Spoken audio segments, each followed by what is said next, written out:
오르고 나스닥도 오르고 굉장히 좋았어요, 분위기가. 금리 인하 기조가 뚜렷해졌다고 하면서 상당히 좋았거든요.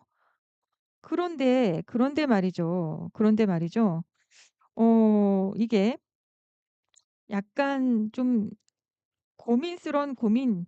그렇게 지금 금리 인하 다들 기다렸는데 왜 금리 인하 소식이 나왔는데 미국 시장에서 얻어맞은 종목들이 꽤 많고요.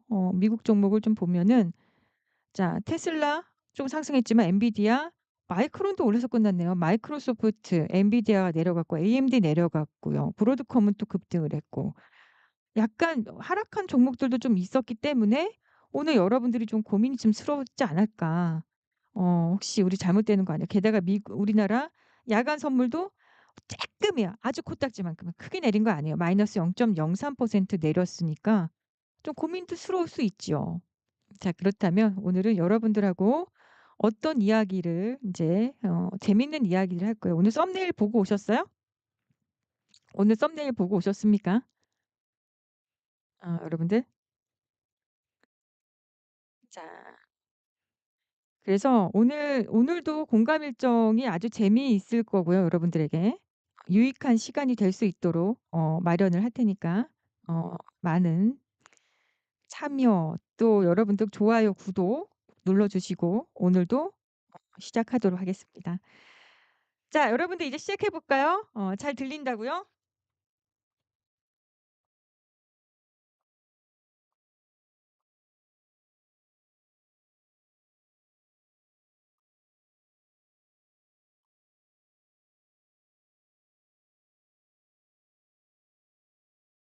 잘 들린다고 하시니까 한번 시작해 보도록 하겠습니다. 지난주 대비 코스피는 어떻게 끝났어요? 생각보다 여러분들 주중에 마이너스 1.6% 까지 내려갔던 지점이 있었는데 그거를 보기 좋게 돌려서 0.6% 상승으로 끝났어요, 코스피가요. 아니 다들 9월 첫 주는 안 좋을 거라고 예상을 했고 뭔가 9월 달에 안 좋을 거라는 생각이 깊이 있었는데 그거를 예상을 뒤집고 시장이 오히려 상승을 해서 마감했단 말이에요. 특히 더 인상적이었던 건 코스닥이죠. 1.82% 상승 마감이에요. 근데 주중에는요 코스닥도 이렇게 급락을 했던 지점이 있었단 말이에요. 이렇게 급락했었어요. 그래서 원 달러 환율도 '난 이것도 1,400원 보는 거 아닌가.' 되게 고민스러웠는데 결국에는 1,388 원으로 마감했으니까 올라갔다가 내려앉아서 끝났어요. 우리나라로 봤을 때는 한 주간 나쁘지 않았습니다. 그래서 그런지 환율도 '아 나 너무 1,400원 보는 거 아니야?'라고 좀 고민했는데 지금 1,388 원으로 끝났으니까 굉장히 잘 마무리했다라고 생각을 해요. 자 그러면 미국의 국채 수익률은요 지금 조금씩 내려가고 있죠. 지금 미국에서 금리 인하 기조가 계속 진행이 되고 있고 뭔가 금리 인하가 되는 쪽으로 이제 해석이 되는 것 같아요. 자 미국의 빅스 지수가 다 여기 여러분도 오늘 미국 시장은 급락해 가지고 급락이 아니라 상승했던 거를요 뱉어내 가지고 여러분도 고민이 많으신 분들 있으시면은요 한번 1번 한번 눌러 봐 주세요. "나 진짜 미국 내려 가지고 또 올라가다 내려서 나 오늘 깜짝 놀랐잖아. 너무 놀랐어." 하시는 분 있으면 1번 한번 눌러 봐 주세요. 진짜로요. 아까 그 상승했던 지점도 분명히 있었기 때문에 상승하다가 이 말아 버렸기 때문에 많이 고민돼서 월요일 날 여러분들 좀 '우리 시장 좀 얻어맞는 거 아닌가.'라고 생각하시는 분들도 분명히 있을 것 같아요. 자 그럴 때 우리에게 중요한 거 뭐가 있죠? 우리에게는 어 얘게 있잖아요, 빅스 지수. 빅스 지수가 뭔가 고민스러울 정도가 되려면 18을 넘어야 된다 그랬잖아요. 자 제 얘기가 이해 가시는 분들 1번 눌러 보세요. 이 18 정도는 넘어가야지. 뭐 하다못해 한 18, 19 뭐 19 이 정도는 돼야 될 거 아니에요. 그런데 지금 15.18로 끝났어 내가 보니까. 자 여러분들 이거 걱정할 일은 크게 아니다라는 걸 이야기를 하고 싶은 거예요. 자 골드마우스님, 소크님 이쪽에 또 전영환 님, 석연 님, 도곰 마이카우 님 여기 무슨 얘기인지 1번 한번 눌러 봐 주세요. 이해 가시죠? 빅스 지수가 너무 정말 공포스러울 것 같으면은 공포스러워야 될 거 아니에요. 네. 공포스럽진 않다 이거예요. 괜찮아요. 그럴 수 있는 겁니다. 뭐 그동안에 시장이 올랐던 것이 약간 음 금리 인하를 우리가 너무 예측하고 있었으니까 금리 인하가 약간 빼따꼼플리가 된 거죠. "뉴스에 팔아라." 뉴스에 팔아라가 됐을 수도 있죠. 예. "안녕하세요 성심님 오세요." 네. 그냥 약간 너무 우리가 그동안에 당연히 금리 인하가 될 것이 예상해서 시장이 미리 선반영해서 올랐으니까 쪼끔 약간 차익 실현 나온 걸 수도 있잖아요. 자 그런데 자 뭐가 문제냐면 미국 증시가 상호 관세 정책에 따른 고용 악화, 불안과 금리 인하 기대에 뒤엉켜서 약세 마감했는데 인제 이게 뭐가 문제냐면 이게 이 침체 '경기 침체로 갈까?'라는 고민이 쪼끔 있다는 거예요. 그거에 대해서 오늘 제가 공감 일정 예쁘게 해 드릴 거니까 기다리시고. '경기 침체가 되는 것이 아닌가. 금리 인하가 중요한 것이 아니라 완전히 경기가 침체로 가는 것이 아닌가.'라고 하는 거. 그것 때문에 우리 약간 뭐 이야기가 좀 나왔던 거예요. 그리고 좀 안 좋은 소식 하나 있었어요. 미국 당국에서 조지아 있죠, 조지아주에. 조지아주에 인제 현대하고 LG 합작 공장이요. 배터리죠. LG 에너지 솔루션. 이 공장이 건설 현장에서요 476 명을 체포했는데 이게 인제 불법 체류자들 노 인제 노동 시장에 고용 시장에 있는 불법 체류자들이라고 하는 거예요. 근데 그 안에 한국 국적인 불법 체류자들도 좀 다수 있었대요. 또 체포했다고 하니까 우리 기업들한테 결국 좋은 소식은 아니었어요 솔직히. 좀 짜증 나더라고요. 예. '왜 또 저런 일이 벌어지나?' 좀 속이 좀 상하기도 하고 속상했는데 뭐 어쩔 수 없다 생각이 들고요. 자 오픈 AI 내년 독자 AI 칩 생산을 개시할 거고 엔비디아 의존 줄이기 한다. 그 브로드컴의 상승 이유는 오픈 AI가요. 독자 AI 칩을 생산을 개시할 거다. 그래서 엔비디아에 대한 의존을 줄이고 이 맞춤형 이 칩을 만들어 주는 브로드컴에다가 이 브로드컴에서 아마 이거 한다는 이야기가 있는 것 같아요. 브로드컴의 상승 이유가 아마 이게 되지 않을까. 예 오픈 AI가 엔비디아의 의존을 줄이고 브로드컴하고 손을 잡아서 자체 "AI 칩을 개발을 하겠다." 뭐 이런 좀 이야기 요거 굉장히 중요할 것 같고 자 골드만삭스에서요. 금값이 5,000달러까지 오를 거라고 지금 3,600달러를 넘어서 4,000을 가늠 많이 하고 있는데 5,000달러라는 이야기까지 나왔다는 거죠. 금값의 고공행진 오늘. 오늘 여러분들 이유 있는 상승이라 그랬죠. 제가 썸네일이 오늘 금값의 이유 있는 상승이에요. 거기에 대한 이야기할 거고 자 SK하이닉스 2 분기 디램 1 위는 확고하다. 삼성과 격차가 확대됐다고요. 금요일 날 진짜 하이닉스의 상승이 너무 돋보였어요. 하이닉스 상승하면서 오히려 삼성전자는 좀 내려가는 그런 걸 봤거든요. 좀 약간 굉장히 컸어요, 차별이. 삼성전자가 뭐 쪼끔 올랐으면 모르겠는데 3% 이상 급등이 나왔기 때문에 삼성과 격차가 또 한 번 확인된 것이 아니었나 생각이 드는 거죠. 그렇지만 여러분들 미국의 빅스 지수를 봤을 때 우리가 걱정할 생각은 일은 없다. 걱정은 쪼끔 뒤로 하자. 뭐 이렇게 좀 말씀드리는 겁니다. 자 증시 캘린더 를 이렇게 보면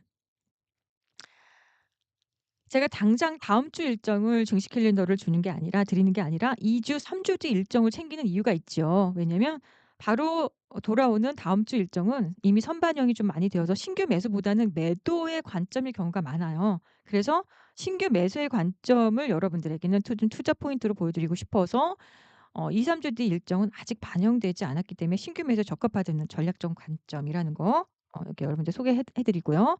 자 그러면 이제 한번 해 보죠. 2 주, 3주 뒤 일정인데요. 9월 15 일이 지금으로부터 2주 뒤라는 거예요. 자 페덱스가 인제 실적 발표가 있어요. 자 공모 청약이 하나 있는데요. 여러분들 이 회사 이름 좀 많이 들어보지 않았어요? 이 이름보다 뭐가 더 유명하냐면 메이킨이라는 이거 아마 변비약? 메이킨이라고 여러분들 TV 많이 나오죠. 이 명인제약하고 또 자리 이거 뭐가 또 유명해 이가탄 이거 잇몸 치료하는 요 굉장히 유명하잖아요. 이 회사가 명인제약이거든요. 이 이가탄하고 메이킨 이 회사가 이 명인제약인데 이 회사가 시장에 들어온다고 합니다. 중추신경계 치료 약물 생산 및 판매 업체래요. 신경과 정신과 이거는 인제 우리 같은 OTC 마켓 그러니까 우리가 직접 약국에 가서 뭐 이가탄이나 메이켄처럼 구매할 수 있는 그런 양은 아니고, 이거는 뭐 병원에 바로 납품되는, 병원이나 뭐 이제 의료계에 납품되는 그런 그 그런 약물이겠죠. 퇴행성 질환인 치매, 파킨슨, 그래서 그런가 치매 관련주인 퓨처캠도 뭔가 굉장히 좀 올랐던 것 같아요. 그리고 정신질환이 조현병, 우울증, 뭐 이런 거 여러분들 국내 이런 정신계 약물 시장에서 국내 1 위를 차지하는 회사래요. 아, 이거 굉장히 놀랍죠. 그리고 인제 우리가 잘 알고 있는 이가탄, 메이킨, 이 회사 공모청약에서 들어온다는 거, 명인제약 한번 들어오는 거 여러분들 한번 이야기를 해 드렸고요. 그다음에 유럽에서 당뇨학회가 있어요. 이거 당뇨학회 인제 얘기 나오면 무조건 비만 치료제 해야 된다 그랬죠. 자, 비만 치료 이야기가 이번 주에 와 진짜 엄청났어요. 비만 치료 관련제들 뭐 말도 못하게 급등이죠. 뭐 올릭스, 뭐 D&D 파마텍, 또 뭐 그다음에 지난번에 제가 인제 소개했던 종목 인벤티지 랩은 여러분들 나름 잘 움직였 그때 한번 상한가 가고 지금 누워 있지만 후속 종목들이 지금 많이 올랐다는 거예요, 비만 치료제도. 근데 원래 지금 한미약품이요, 이 학회에 참석해 가지고 비만 치료제 3 개하고 비임상 연구 결과 6 건을 발표할 거라고 하거든요. 그래서 여기 보면은 요거 17321 하나는 지방은 줄이고 근육량 늘리는 비만 치료제. 또 15275는 역시 요즘에 GLP 계열, 글루카곤 유사 펩타이드 계열의 이 요즘 핫하죠, 비만 치료제. 근데 이제 요즘에는 경구용 비만이 지금 대세잖아요. 그럼에도 불구하고 여러분들 뭐가 여기 지금 제가 올릭스를 제가 쓰지 않았는데 올릭스도 여기 들어갈 거 아닙니까? 어쨌든 경구용 비만 치료제가 가장 지금 먹는 비만 치료제가 굉장히 핫하다고 볼 수 있고요. 그렇습니다. 음. 그리고 코리아 인베스트먼트 위크가 2025가 열리는데, 이거 한경 우리 회사죠. 한경에서 투자 컨퍼런스를 연다고 하니까 코스피 5천 대전환의 시대 주제가 그렇대요. 이거 되려면 적어도 대주주 요건은요. 이거 어쨌든 대주주 요건은 아무래도 이거 50억 원 해 줘야지 이 현행을 유지해야 돼, 이게 나오지 않겠습니까? 이게 지금 10억 으로는요 택도 없다고 생각을 해요. 모든 분들이 다 똑같이 합을 모아서 이야기하는 내용입니다. 자, 그다음에 코리아 어드밴스드 배터리 컨퍼런스. 자, 이틀에 걸쳐서 열리는데 LG 엔솔하고 삼성 SDI, 중국 배터리 기업 CATL이 어 CATL인 것 같은데, 자 각사의 배터리 전략과 차세대 배터리 개발 동향에 대해서 발표할 건데, 제가 이게 진짜 너무 특이하다고 지난주에 그랬죠. 하나 에어로스페이스가 여기에 참가한다는 거예요. 그래서 선박용 수소 연료 전지 및 배터리 시스템 개발을 발표할 예정이라고 하면서, 아무튼 뭐 요렇게 여러분들 1 일차는 보시면 되고, 2 일차는요 포스코 그룹에서 나 인제 나 나 인제 나섭니다. 포스코 그룹 2차 전지 소재 사업, 또 제주 전자재료에서 실리콘 음극재 개발, 그리고 엔캠이 전해액 업체의 차세대 배터리 전해액 사업 추진에 대해서 이야기한다고 하니까 좀 처져 있긴 합니다. 2차 전지 종목들이 많이 처져 있긴 하죠. 근데 다시 한번 올라갈 수 있는 어떤 모멘텀을 만들면 좋겠지 않을까, 뭐 이런 생각을 해 보고요. 스마트 모듈러 건설 엑스포가 인제 열리는데요. 9월 17 일에서 19 일까지 고양 킨텍스에서 개최가 될 거고요.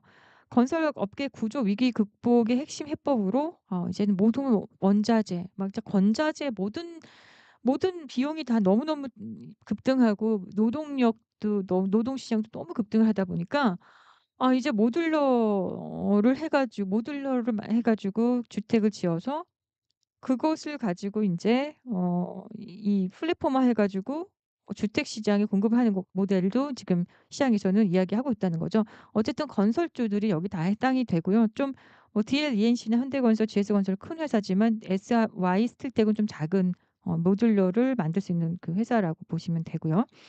케이팝 데몬 헌터스 매기관 감독이 방한을 한다고 하는데, 생각보다 이쪽 관련주들이요 막 그렇게 치고 올라가지는 않았죠. 아무래도 한미 정상회담에서 우리가 굉장히 미국과의 어떤 친분을 좀 과시했다라는 그런 느낌이 중국 쪽으로 있어서 그런 건지, 우리 시장에 워낙에 중국하고 그 한활령이 쉽지 않다. 중국에서 열리기로 했던 콘서트도 뭐 취소가 되고 막 이러면서 전체적으로 약간 이 엔터 종목들이 그때 좀 한 차례 좀 내렸었어요. 그러니까 확실히 중국을 배제하고서는 이 엔터도 설 설명이 안 되는 거예요. 중국 시장이 그만큼 크니까 중국 시장이 열리고 개방되고 안 되고는 우리한테 너무 큰 거죠. 그러니까 안 되고 되고는 너무 크다. 그거는 확실했던 것 같아요. 그래서 이쪽도 이번 주에 다시 한번 중국하고 이야기가 어떻게 나오는지 한번 궁금한 한데요. 어쨌든 캐대언 같은 경우는 뭐 케이팝 데몬 헌터스는 사실 그렇게 큰 비용을 들이지 않고 성공한 굉장히 좋은 케이스였다고 하죠. 그래서 아무튼 성공 비결 소개하고 콘텐츠 혁신하고 성장 전략을 제시할 것으로 얘기한다고 합니다. 컴투스가 뭐 역할 다중 접속 역할 수행 게임이라고 하죠. MMORPG라고 하는데 거기서 여러 차원이 얽힌 멀티버스 세계에서 선택받은 영웅들이 스타라이트를 찾아 나서는 여정을 그린 초대형 그런 게임이래요. 근데 이거 뭐 저는 게임을 안 하니까 모르지만 참여자 수 100만 명을 그냥 뭐 사전 예약 게시해서 그냥 돌파하고 뭐 그렇게 했다고 2 시간 만에 그냥 서버가 마감됐다고 합니다. 컴투스.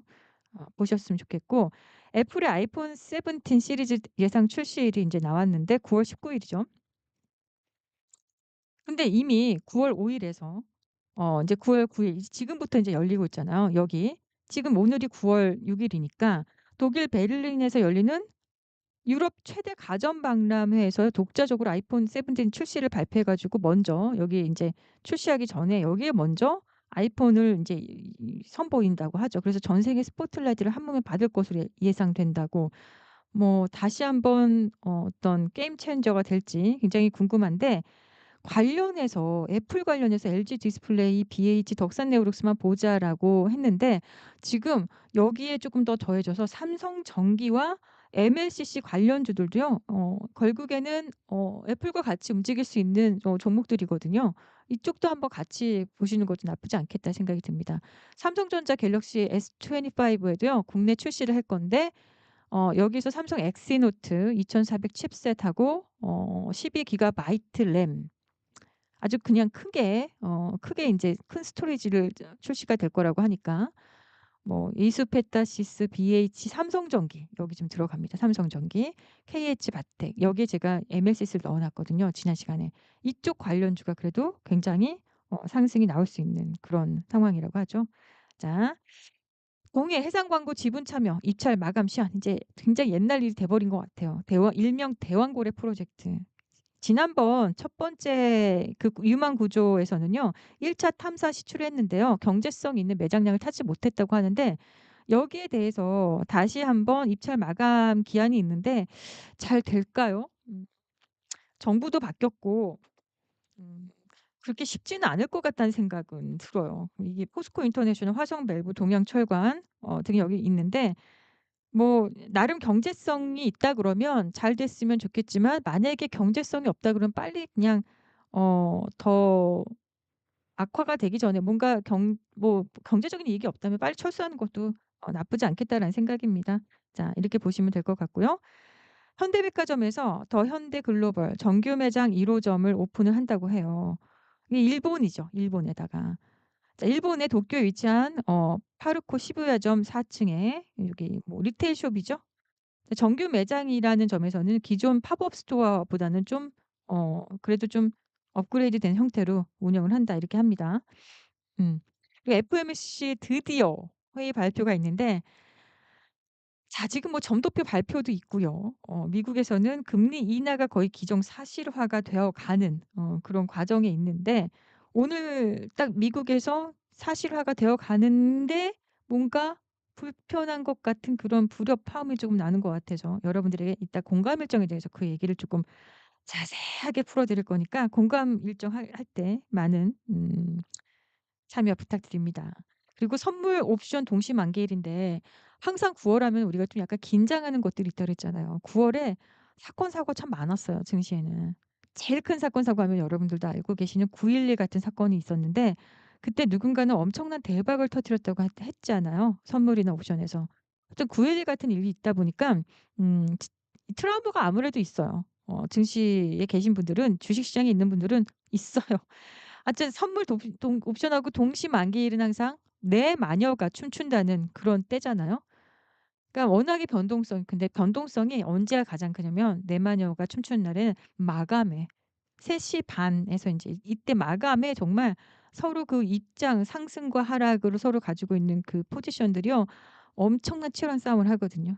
볼 만한 예전에 진짜 볼 만했거든요. 지금은 예전 같지는 않아도 아무튼 이때 동시 만기일이니까 여러분들 한번 봐셔 보셔야 되겠다. 자 9월 22 일에서 9월 28 일로 넘어갈게요. 미국의 주요 기업 실적 발표가 있는데요. 마이크론 테크놀로지. 가 이거 여기 지금 실적 발표가 있습니다. 우리한테는 중요한 회사 중에 하나죠. 자 그거 보시면 좋을 것 같고 트럼프 대통령이 유엔 총회에서 연설을 한대요. 지금 트럼프 2 기죠. 재집권을 했잖아요. 재집권하고 나서 경제, 외교 등 주요 정책에 대한 자신의 구상을 밝힐 것으로 예상을 하고 있고 여기서 인제 트럼프 대통령은 첫 번째 집권 당시인 2017 년부터 2020 년까지 총 4 차례 유엔 총회 연설에 나섰고요. 2020 년에는 코로나 팬데믹으로 해서 화상으로 연결을 진행한 바 있다고 하는데 여기에 누가 참여하느냐? 이재명 대통령이 유엔 총회에 참석을 합니다. 이번 총회는 이제 뉴욕에서 인제 개최가 되고요. 이 대통령이 유엔 총회 고위급 회기에 안전보장 이사회 의장 자격으로 참석을 할 거라고 하니까 대한민국 대통령으로서는 처음으로 유엔 안보리 의장 자격을 어 가졌다고 합니다. 그래서 어쨌든 의미 있다 생각을 하고 여기 인제 안보리 의장국을 맡게 되면서 9월 24 일에는요. 인공지능과 국제 평화 그리고 안보를 주제로 공개 토의를 개최한다고 하니까 나름 여기서 뭔가 이야기가 좀 나올 수도 있겠다. 인공지능 이야기를 한다고 하잖아요. 인공지능도 우리도 이제는 진짜 뭐 여러분들도 뭐 많이 아시겠지만 각국에서 인공지능에 대한 주권을 하려고 지금 굉장히 노력 중이잖아요. 끌려가지 않고 자체적으로 우리 인공지능 개발하려고 많이 우리도 노력 중이라서 여기에 대한 예산도 상당히 포진되어 있죠.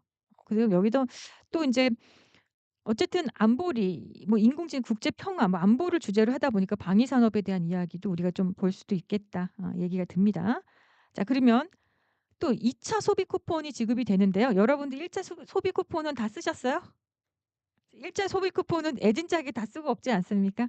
요즘 물가가 너무 비싸서 소비 쿠폰 받았는데 한 끼 먹으면 그냥 싹 없어지더라고요.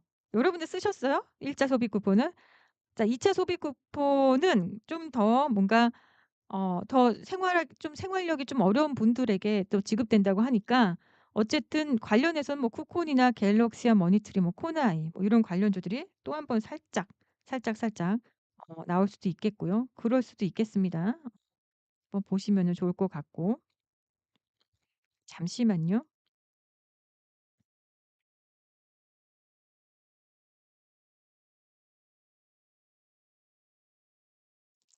자 일단 여러분들 이렇게 해서 한번 보셨으면 좋겠고 그다음에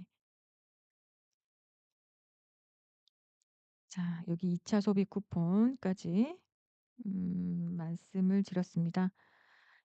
그리고 한번 이프 카카오라는 것이 개최가 되는데요. 이프 카카오라는 것이 이번 행사에서 카카오톡 개편한 오픈AI와 공동 개발 중인 AI 에이전트를 공개하며 카카오가 자체 개발 중인 AI 모델도 공개할 거라고 하는데 이번 행사에서 카카오는 카카오톡 개편 및 오픈AI와의 협업 내용을 처음으로 공개할 거래요. 지금 사실 카카오가 김범수 의장의 그 사법 리스크 때문에 카카오 주가가 아주 그냥 또 좀 자빠져 있습니다. 근데 어쨌든 이런 계기를 통해서 또 한번 뭐 저점 잡고 올라올 수 있는 기회가 되면 굉장히 좋겠다 생각이 들죠. 괜찮을 것 같아요. 금융노조가 또 총파업이 있어요. 어쨌든 전 조합원 쟁의 행위 찬반 투표에서 94.98%는 압도적인 찬성률로 이게 가결됐대요. 그래서 사측의 교섭 태도 변화를 이끌어내기 위해서 전면 행동에 나서기로 했다고 하는데 이번 교섭에서 핵심 요구하는 임금 5% 인상이고요. 그리고 주 4.5 일제 전면 도입. 이거 신규 채용 확대, 정년 연장, 금융산업 현장의 구조적 문제, 노동자들의 권리의 삶의 질 개선이다. 이렇게 얘기하고 있으니까 여러분들도 한번 보시면 좋을 것 같고 자 일단 여기 한번 넘어가 볼게요. 자, 국가기관 전력망 을 확충을 한다. 특별법을 시행한다고 하는데요. 자, 뭐 어쨌든 이거는 이재명 대통령의 공약인 에너지 고속도로에 대한 거. 어. 에너지 고속도로에 대한 거 여러분들 한번 이거는 진짜 또 상당히 여러분들에게 한번 괄목할 만한 어떤 그런 이야기가 될 수가 있겠죠. 재밌을 것 같아요. 그러니까 일단 여기서 우리나라의 어떤 그 딱 병목 현상 핵심 해법을 떠오르고 있는 게 바로 서해안하고 동해안. 그래서 생산한 서해안하고 동해안에서 생산한 재생에너지를요, 이렇게 수도권으로 가져와서 산업단지하고 연결하고 전력망은 늘 건설 지연이라는 난관에 부딪혀 온 바가 있는데 이거를 해소하겠다는 거 아닙니까? 어쨌든 송전망 특별법, 에너지, 어쨌든 고속도로, 에너지 고속도로 이거 굉장히 우리가 주요한 어떤 이번 정부 현 정부에서 내세우는 어떤 그런 그 어 핵심 공약이라고 보잖아요. 그러니까 이쪽 관련주들이 딱 보면 여러분들 뭐가 생각나요? 그래서 그랬는지 HD 현대 HD 현대 일렉트릭이라든지 HD 현대 일렉트릭이라든지 또 뭐가 있어요? LS 일렉트릭 전선 관련주 대원전선 대한전선 전선구리 관련주들 여러분들 다 보시면 되겠죠. 전력선별주 다시 한번 여러분들 볼 만하다. 괜찮을 것 같아요. 그리고 지금 약간 내려와 있는데 한번 전력 설비주도 한번 볼까요? 잠시만 제가 보여 드릴게요. 차트를 한번.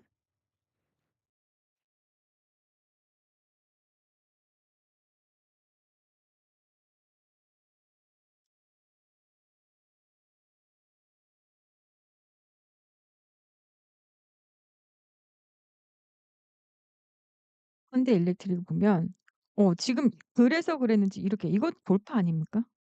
현대 일렉트릭을 제가 한 2주 전인가 3주 전에 그때 우리 한미 정상회담 끝나고 수혜주로 해 가지고 이거를 여러분들 센 조식으로 드렸던 기억이 나요, 현대 일렉트릭. 지금 이렇게 상승이 나올 것 같아요. 자, LS 그룹주 그냥 지주사 LS도 나쁘지 않고요. LS 일렉트릭 또 어떻게 보면은 제가 보니까 LS 일렉트릭보다는 현대 일렉트릭이 좀 더 좋아 보이긴 하네요. 어. 이거 여러분들 한번 보실 수 있는 기회가 되지 않을까 생각이 들어요. 자, 그다음에 넘어갈게요. 이제 편안하게 이제 넘어갈게요.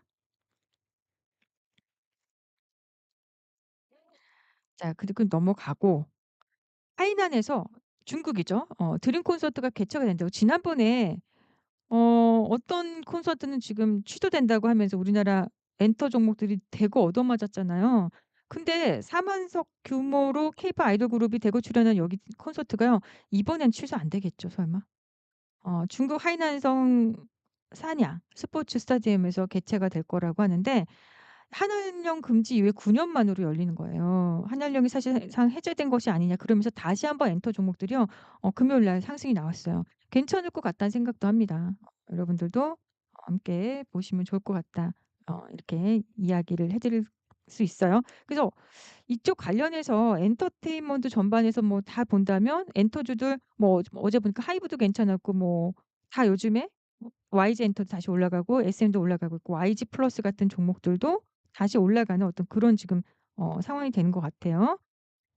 괜찮을 것 같아요. 한번 보시면 좋을 것 같고. 서울 세계 불꽃 축제가 열린다고 합니다. 이맘때쯤 항상 매년 열리는 불꽃 축제예요. 여의도에서 하잖아요. 이게 7 시에 개막을 하는데 첫 순서가 이탈리아 팀이고 뭐 이거 엘리오 모리코네 하면은 정말 이 영화계의 거장이죠. 영화 음악의 시네마 뮤직의 거장인 엔리오 모리코네 곡에 맞춰서 이게 노래가 나올 거라고 노래에 맞춰서 이게 불꽃이 나올 거라고 하는데 되게 예쁠 것 같고요. 그다음에 캐나다 팀이 나와 가지고 세상을 지키는 빛을 주제로 히어로 무비 OST 다 이거 다 약간 무비에 맞춰서 약간 그런 이야기가 될 것 같네요, 스토리가. 8 시에는요 드디어 인제 나오죠. 여기 이거 하나그룹 하나에서 매년 이거를 하잖아요. 엄청난 돈을 들여서 정말 불꽃쇼를 하는데 여의도에서 하잖아요. 근데 이거를 보면 한화가 옛날에 그 옛날에 이름이 한국화약이잖아요. 왜 화 한국화약인지 알 것 같은 거예요. 그 옛날에 한국화약이었잖아요. 알 것 같은 그게 있습니다.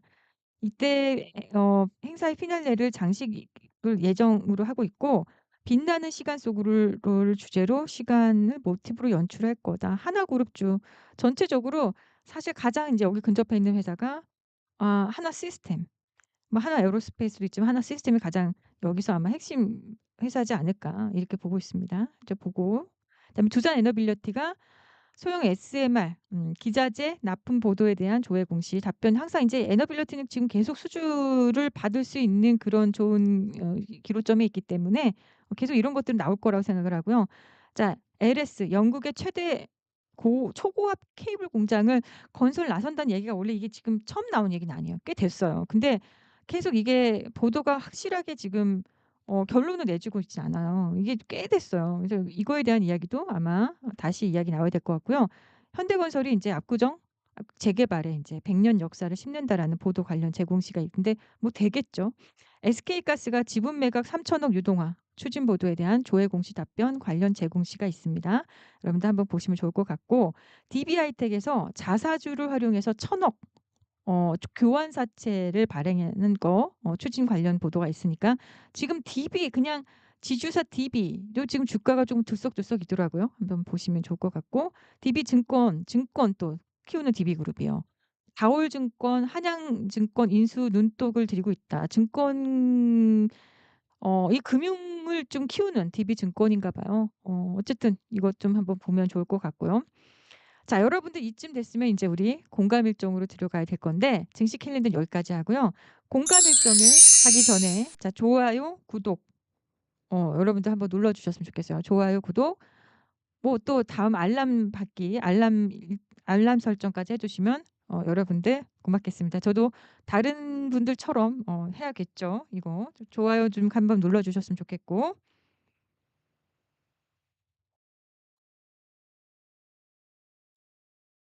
함께 참여해 주셔서 감사드립니다.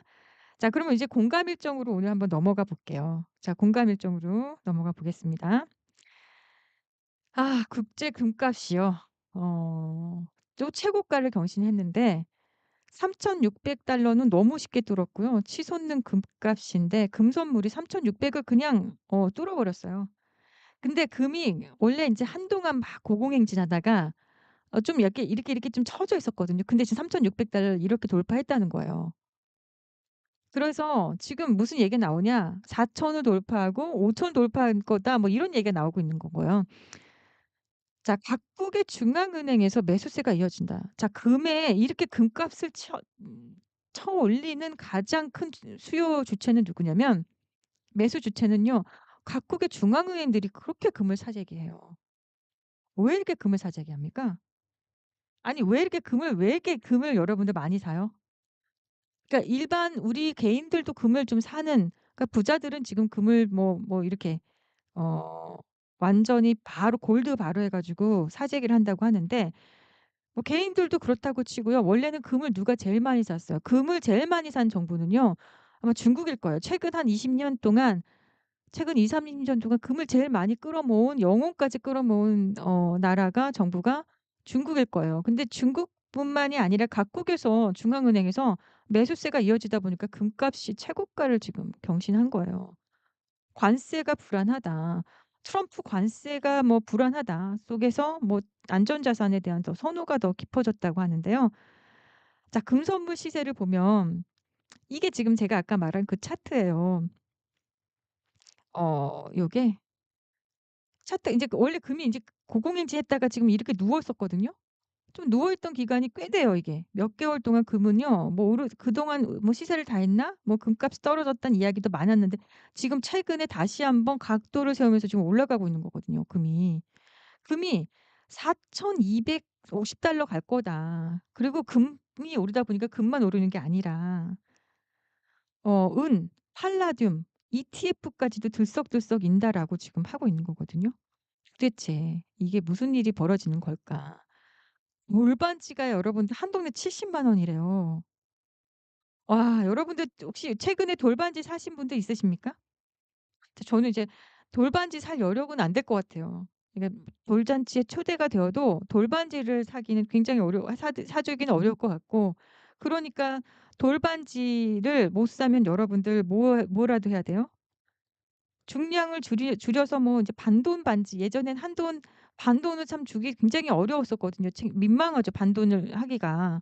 한돈을 줬는데 인제 반돈짜리 이 돌반지 또는 뭔가 약간 액세서리식의 어떤 그 금으로 좀 준다든지 이렇게 중량을 줄이는 그런 방향. 한돈짜리 반지는 인제 너무 비싼 반지가 돼서 이거 선물로 하기엔 너무 비싼 이런 거 사 놓죠. 그래서 현금, 현금이나 완구로 이제 대체를 해서 돌잔치 선물로 준다고 하는데 자 여러분들은 돌잔치 최근에 다녀오신 분 있으세요?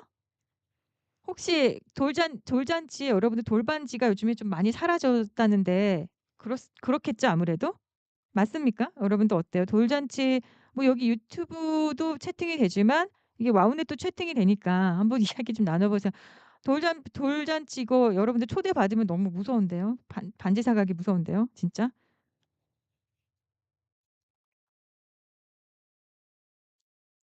나는 진짜 인제 현금으로 줘야지 안 될 것 같아요.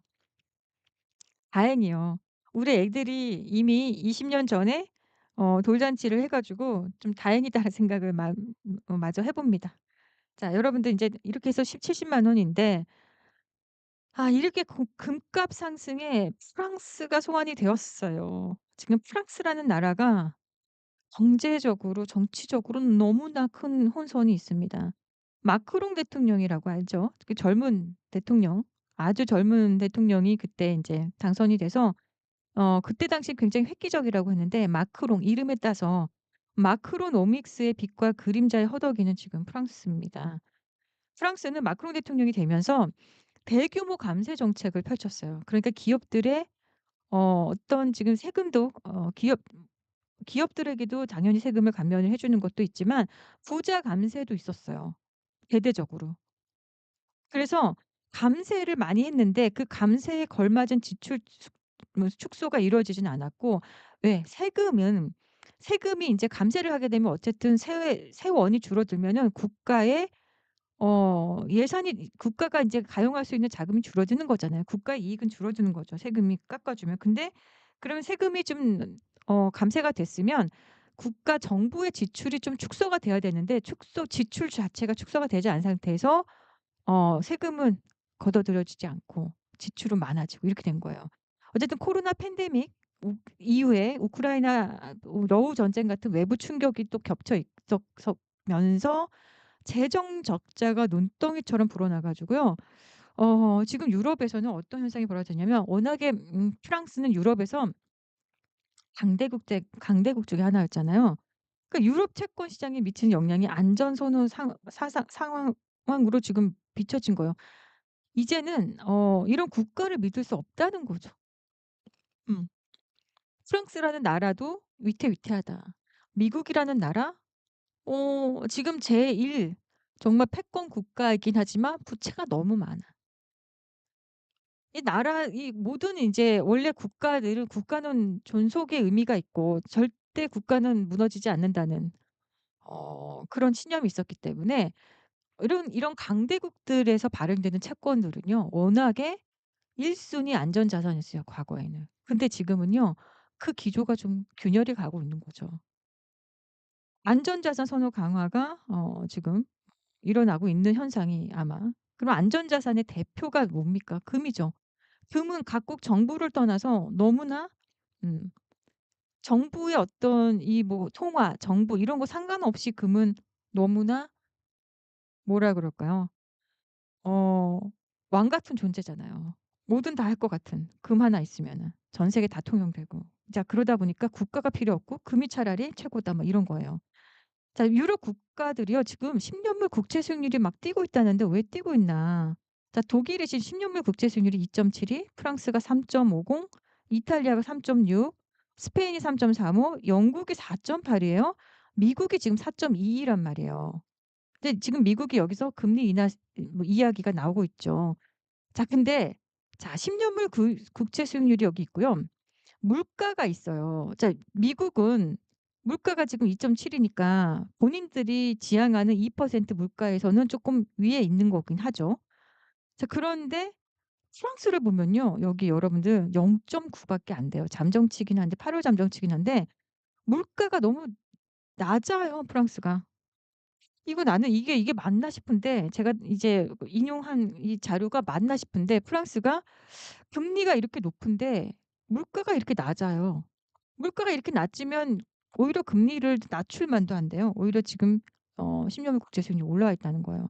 그러니까 참 아이러니한 게, 보통 이 10 년물 국채 수익률은 물가하고 많이 연동되게 돼 있는데 이걸 보면은 또 '그렇지도 않구나.'라는 생각이에요. 네. 그렇죠. 자, 그걸 보고 미국은 역시 4.2가 지금 10 년물 국채 수익률인데 최신 물가가 2.7 나왔으니까 그렇게 되어 있는 거죠.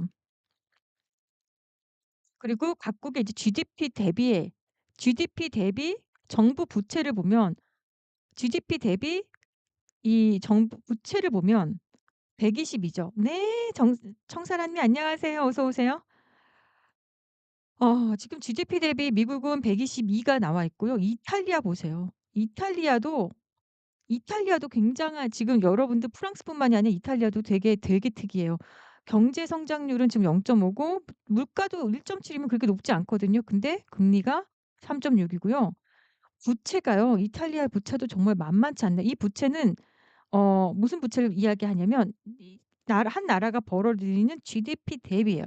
GDP 대비 부채가 제일 높은 나라는 바로 이탈리아고요. 제일 낮은 나라는 독일이네요. 스페인도 한 103, 영국도 101, 프랑스 114인데 미국이 122면 정말 높은 거예요. 미국 진짜 부채가 높은 거예요. 자, 그래서 무슨 얘기까지 나오냐면 IMF 구제 신청 들어갈 수도 있다, 유럽의 나라들이요. 자, 그래서 정말 뭐 IMF 하면은 뭐 우리와 같은 뭐 개발도상국이, 과거 개발도상국이었던 또 신흥국이었던 이런 나라들의 이야기지, 아니면 못 사는 나라들의 이야기지. 자, IMF가 구제금융 들어간다 뭐 이런 얘기도 분명 있었단 말이에요. 결국에는 어 이거는 좀 아닐 것 같고요. 결론적으로 나오는 이야기는 IMF 이렇게 여기까지 가지는 않을 것 같지만 어쨌든 정치와 재정 불확실성이 만든 구조적인 리프라이싱이 일어나는 게 지금 유럽이라는 거예요. 자, 그러니까 인플레이션이요. 인플레이션하고 지금 이제 물가 상승하고 GDP 대비 빚, 아까 전에 부채 비율 있죠. 그다음에 성장률을 이렇게 딱 보면은, 지금 보면 이 국채가 이 디맨드, 수요보다 공급이 많다는 거거든요. 이게 기울어져 있죠. 이게 지금 수요고 이게 공급이에요. 이게 그 공급이 더 많아졌다는 거예요. 그러니까 수급 불균형이 지금 일어난 거예요. 국채 공급은 더 많고 지금 중앙은행에는 또 이 국채를 매수를 축소를 하고 있고, 그러니까 불균형이 일어나서 지금 이 불균형 때문에 국채 수익률이 튀어버린 거예요. 일시적으로. 이게 인제 일시적으로 갈지 장기적으로도 계속 갈지 모르겠는데, 이거는 고질적인 유로존의 고령화와 저성장의 문제가 있어서 그렇죠. 우리도 지금 고령화와 저성장이 지금 허덕이고 있고, 일본은 뭐 애진작에 그렇게 됐고, 유로존이요. 고령화 사회 또 저성장에 지금 굉장히 몸살을 앓고 있는 거라고 보셔야 됩니다. 그렇죠. 워낙에. 그러니까 지금은 갑자기 국제 수익률이 상승한 이유는 지금 일시적인 어떤 수급 불균형. 지금 공급은 굉장히 많이 하고 있고 국채에 대해서 수요는 없고 뭐 이렇게 돼서 약간 벌어지는 현상이다. 근데 그 벌어진 현상이 정치와 재정 불확실성, 고령화와 저성장, 이것들이 다 이유가 되겠죠. IMF 구제 금융까지 간다, 뭐 이런 것까지는 아닐 거다라는 생각이 듭니다. 그렇죠. 자, 그러면 제가 오늘 금리 얘기했는데 금하고 금리의 관계에 대해서 좀 이야기를 좀 해 볼까 합니다. 자, 금하고 금리가요. 지금 여기 이 도표를 보시면 이게 1990 년이고요. 지금 이게 2020 년까지의 자료예요. 2023 년, 2024년 자료가 없어요. 90 년에서 여기까지, 와, 90 년대 대학 다니셨던 분 있어요? 90 년대 대학교 다녔던 분. 저 여기 있어요, 저. 우리 90 년대 대학 다니셨던 분들 계실까요? 그때가 좋았는데. 골드마스 님 대학 다녔어요, 그때? 대학생이었어요? 어떻게 보면 IMF도 있었고 힘들었던 시기였는데 근데 낭만과 추억이 그때는 있었던 것 같아요. 지금 뒤돌아보면 낭만과 추억이 있었던 90 년대였던 것 같아요. 그때 들었던 음악 지금 들어도 촌스럽지 않고 갑자기 생각나네요. 갑자기 쓸데없는 얘기. 금하고 금 얘기하다 말고. 아 옛날이요. 지금 요즘에 너무 물가가 비싸고 뭘 해도 이렇게 뭘 해도 힘든 것 같아요 요즘에. 그냥 그런 느낌이 들어서 제가 그냥 한번 볼멘소리 해 봤습니다. 90 년부터 2022 년까지의 이 차트인데 이 빨간 선은요 미국의 정책 금리예요. 미국 금리예요. 미국 금리가 지금 이 90 년부터 쫙 내려왔죠. 근데 여기가 금리가 여러분들 얼마나 높았는지 알아요 이때? 막 이렇게 8, 9 였어요 금리가. 그러니까 난 아직도 기억이 나요. 우리나라에서요 또 은행에다가 1억 을 넣어 놓으면 한 달에 이자를 1,000만 원씩 주던 시절이 이때 있었어요. 이게 90년 초반까지 분명히 그랬어요. 어 비밀이지만 우리 아버지가 그때 현금이 좀 있으셨거든요. 그래서 매달 따박따박 이자를 나오는 아버지를 보고 되게 부러웠던 기억이 나요. 그래서 어 그게 기억이 나서 아무튼 자 어쨌든 그 기억이 나서 이랬던 지금 금리가요 굉장히 많이 떨어졌죠 금리가. 여기가 오른쪽이 금리고요. 여기는 달러당 아니 온스당 지금 이 금값이요. 왼쪽은 금값이고 오른쪽은 금리예요. 이거 잘 보시면. 그냥 노란색은 금이에요 이 선에서. 노란색은 금이고 빨간색은 금리다.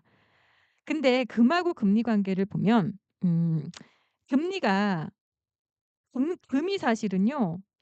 이때까지만 해도 금은요 진짜 상승을 못 했던 시절이었어요. 90 년부터 해 가지고 2004 년까지. 그러니까 우리 아기가 2006 년생이거든요. 우리 큰애가 2006 년생인데 2006 년, 2007년 이때인데 이때가 살짝 금이 살짝 올라가는 시기였네. 야 내가 이때 그 돌반지를 좀 많이 받았거든요. 이때 살짝 여기서부터 상승이네. 그죠? 금이 이렇게 죽은 듯이 있다가 여기서부터 내가 여기서 그 돌반지를 첫째, 둘째를 이렇게 2007 년, 2008 년, 2006년 이렇게 그 상관이 났으니까 이때 받은 금들이요 지금 나 엄청 나 성공했네. 그죠? 뭐 의도하지 않게 받았던 것들. 어쨌든 여기서부터 오르기 시작했네요. 그쵸? 그렇다고 치고 음 생각해 보니까 그러잖아요. 그때 나 아기 낳아서 금 너무 잘 받았네. 완전 싹쓸이 했네 박윤일 대표. 그때는 금이 그렇게 비싸지 않으니까 어른들이요. 막 진짜 돌반지 이런 게 아니라 정말 막 베풀어 주셨어요 금을. 엄청 베풀어 주셨어요 고맙게.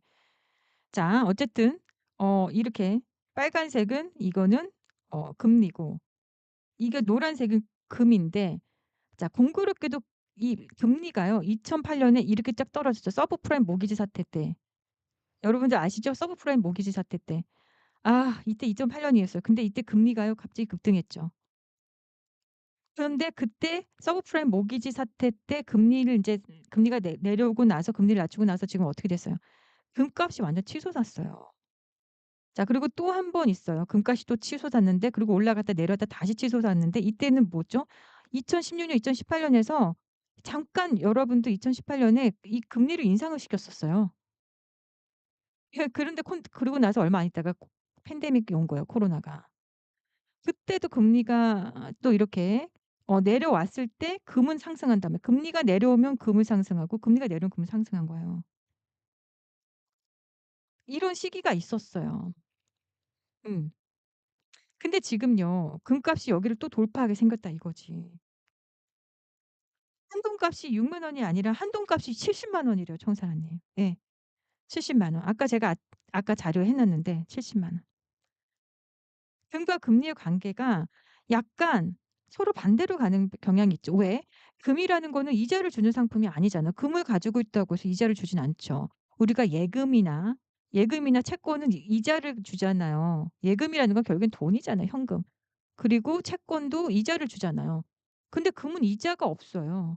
그러니까 금리를 인하가 이자가 낮아지는 시기에는 그럼 금으로 쏠린다는 거죠. 이자가 낮아지는 시기에는 금으로 쏠린다는 거죠. 그러니까 지금 만약에 금리가 낮아진다면 또 금으로 쏠릴 수 있어서 금이 저렇게 천정부지로 올라가는 거예요. 금리 인상을 하게 되면 예금이나 채권 등이 쏠리죠, 돈. 현금과 채권. 근데 금리가 낮아진다 그러면 오히려 예금하고 채권의 돈이 내려오면서 오히려 금 같은 데다 쏠린다는 거잖아요. 지금 그 현상이 벌어지는데 단순하지가 않아요. 왜 단순하지 않느냐. 이전보다도요 더 이제 채권도요 예전 같지 않다는 거예요. 이 한 나라를 믿을 수 있냐? 한 나라의 돈을 믿을 수가 있냐 통화? 달러도 믿을 수 있어? 나라도 믿을 수 있어? 지금 약간 이런 현상이 벌어져요. 음. 지금 현금 캐시에서 제일 지금 그래도 제일 안전 자산이라고 하는 게 달러고요. 나라에서 가장 지금 안전 국가라고 하는 게 바로 미국이잖아요. 근데 미국 국채도요 안 팔려요. 예전 같지 않아요. 안 된다니깐요. 근데 금은 믿을 수가 있다. 지금 미국이나 미국 달러보다 금이 더 신뢰가 간다는 거 아니겠습니까? 자 여러분들 이게 무슨 얘긴지 이해 가세요? 그냥 뭐 유로존은 좀 망가진 지 좀 됐고 그냥 간단하게 미국이란 나라도 믿을 수 없고 채권이라는 건 국채는 건 나라로 보면 되는 거고 돈이라는 건 예금 달러인 거잖아요. 이거 예금 현금이잖아요. 근데 이거보다도 미국이 가진 달러나 미국이 가진 국가의 어떤 채권보다도 금이 더 신뢰도가 높다고 하는데 여러분들은 그렇게 생각하십니까? 여러분들 개인적으로는 어떻게 생각해요? 금이 더 신뢰도가 높아요? 금이 더 안전해 보입니까? 진짜 물어보고 싶어서 내가 정말 물어보고 싶어요. 여러분들은 만약에 미국의 달러가 있고 미국의 채권이 있어요. 국채가 있고. 그리고 금이 있다면 여러분들 뭘 선택하겠어요? 자, 달러 1 번, 미국의 국채 2 번, 금은 3 번인데 한번 여러분들 숫자를 한번 넣어 줘 보세요. 뭘 선택하겠어요, 여러분들? 자, 1번 미국의 달러. 자, 2 번은 미국채예요, 미국 거. 3 번은요 금. 이 중에서 여러분들 신뢰도가 제일 높은 거는 여러분들 마음속에서 한번 경중을 한번 따져 보세요. 어떤 게 제일 높아요? 그냥 괜찮아요. 정답은 없어요. 정답은 없어요. 뭐가 제일 여러분들 제일 신뢰도가 높아요? 그냥 표현해 주시면 돼요. 3 번. 안젤로 님은 3 번이래. 그러니까 벌써 여러분들이 지금 3 번을 찍는다니까 내가 보니까. 희한하게 지금 여러분들이 3 번을 찍어. 우리 같은 진짜 일반 개미들도 지금 3 번이 더 신뢰도가 높다는 거 아니에요? 큰일 났어요. 그래서 각국의 중앙은행들이요. 미국 국채보다 금이래요, 금. 그래서 이 노란색은요. 미국 지금 이 골드 산 거거든요. 아니요. 죄송해요. 골드. 골드고요. 이 US 트레저리스 홀딩스 이게 뭐예요? 이게 US 트레저리스가 이게 국채잖아요. 이 국채가요. 드디어 처음으로요. 역전을 했다니깐요. 각국 중앙은행들이요. 미국의 국채를 보다 금을 더 사게 되는 이 노란색은 올라오고 이 골드 크로스 했잖아요. 골든 크로스. 처음으로 2025 년에 역전돼 버렸어요. 이게 1996 년부터 해 가지고 지금 이거를 이렇게 나왔는데 첫 역전이 나온 거예요. 이건 진짜 어마어마한 약간 사건이에요. 이 다음 시간에 제가 이거에 관련해서 또 깊은 얘기를 한번 해둘 때가 있을 거예요. 오늘은 그거 할 시간은 안 되고 각국 중앙은행들이요. 정말 미국 국채보다 금이래요 지금. 꽃보다 금. 꽃보다 남자가 아니라 꽃보다 금이고요. 미국 국채보다 금이에요. 자 여러분들 지금 어 이 흐름이 이해가 가시는 분들 1번 한번 눌러 봐 주실래요? 이게 지금 현상인 거예요. 2025 년에 무슨 일이 있었냐? 미국의 국채보다 각국 중앙은행들이 금을 더 사재기 하는 이례적 현상이 벌어지고 있더라. 이런 현상이 좀 벌어진 거야. 그쵸? 음. 그게 2025년 나중에 보면 이게 역사적인 어떤 획기적인 사건이 될 가능성이 있어요. 지금은 잘 모르지만 가능성이 분명히 있습니다. 자, 미국의 금리 변동 사이클을 여러분들 한번 보여드리도록 할게요. 미국은 언제 굉장히 강대국이 됐고 패권 국가가 됐나요? 완전 제1 패권 국가가 된 계기가 된 거는 바로 2차 세계 대전이죠. 2차 세계 대전 이후에 미국은 초강대국이 되었어요 진짜. 그러니까 2차 세계대전이 끝나고 나서 미국은요 명실상부한 세계의 초강대국 성장에 있었어요 이미. 넘사벽이 돼 버렸어요. 음. 자 근데 그러다 보니까 미국은 기축통화국이죠. 미국의 어떤 금리는요 전 세계 경제를 쥐락펴락하는 사건이 상황이 돼 버렸잖아요. 그래서 제가 한번 준비를 좀 해본 게 있습니다. 저 이 자료 좀 찾느라고 좀 오래 걸렸거든요. 그래서 오늘 사실 좀 잠을 좀 덜 자게 된 것 같아요. 이걸 좀 어 깊게 파다 보면은 나도 막 너무 보기 싫은데 영어로 된 자료도 좀 봐야 될 때도 있고 막 이렇잖아요. 아 인제 늙어 가지고 막 영어도 잘 눈에 안 들어오고 막 이래요. 그동안 제가 조사를 해 보니까 미국이란 나라는 2차 세계 대전 이후에요. 2차 세계 대전 이후에 8 년에서 10년 주기로 경기를 확장했다가 경기 후퇴를 반복을 했어요. 경기 확장과 경기 후퇴가 반복이 됐어요, 미국이라는 나라가. 한번 잘 따라가 보세요. 그 기간에 총 14 번의 금리 인상이 있었거든요. 14 번. 그러니까 2차 세계 대전 이후에 총 14 번의 금리 인상. 그럼 금리 인상을 할 때마다 14 번 중에 11 번은요 경기가 침체로 돌아간 거예요. 여러분 이거 너무 중요한 거니까 제가 이거 자료 찾느라고 너무 힘들었거든요. 일자 두 개 한번 찍어 보세요. 일일 11번 침체. 총 14 번을 금리 인상을 했는데 그중에서 11 번이 경기 침체가 된 거예요. 그러니까 어떤 상황이냐면 가까이 아까 전에 보셨죠? 2008 년에 서프라임 모기지 사태 이전에 갑자기 금리가 막 인상 사이클 나오잖아요. 근데 그때 어떻게 돼요? 부동산이 완전히 서프라임 모기지 사태가 나면서 부러지면서 경기 침체가 가 가지고 우리 굉장히 오랫동안 힘들었잖아요. 자 이해 가시는 분들은 11번 침체였다. 11번 한번 쳐 주세요 기억하시라고. 14 번의 금리 인상을 했고 11 번이 경기 침체로 가는 그중에 한 번이 서브프라임 모기지 사태 이전에 금리 인상했다가 부러진 거잖아요 가까이에. 우리가 기억하는 가까이에. 그러니까 금리를 인상을 하면 경기 침체로 가는 것에 대한 어떤 불안감 그게 있었던 거예요 미국에서는. 금리 인상은 통상 인상 기기 한번 시작하면은 인상하는 그 기간은 17 개월에서 3년 정도까지 이어져요. 금리 인상을 한번 시작하면 통상 17 개월에서 3년 정도 이어진다는 거예요 인상했어요. 그럼 이제 이번에 금리 인상했잖아요 우리. 인상했잖아. 이번 금리 인상 언제 했는지 기억나시는 분? 나도 이것도 다 찾느라고 너무 골이 아파요. 2022년 3 월에 금리 인상을 시작한 거예요. 이해 가십니까?